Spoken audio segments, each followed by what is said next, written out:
आप जब नबूवत का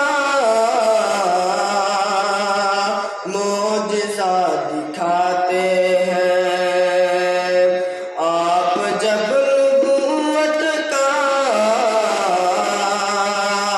मोजज़ा दिखाते हैं, चाँद टुकड़े होते हैं, पेड़ चल के आते हैं।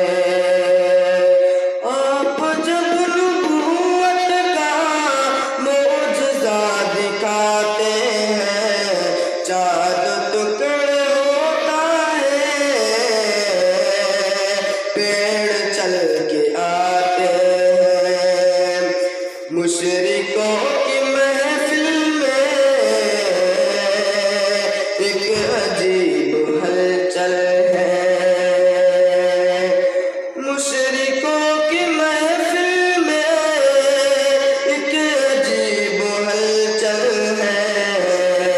कंकरी को जब आका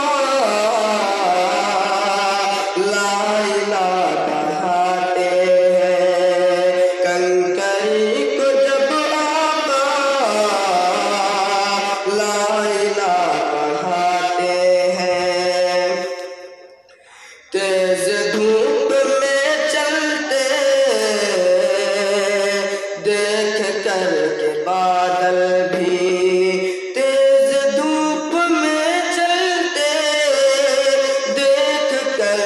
बादल भी साथ साथ आका के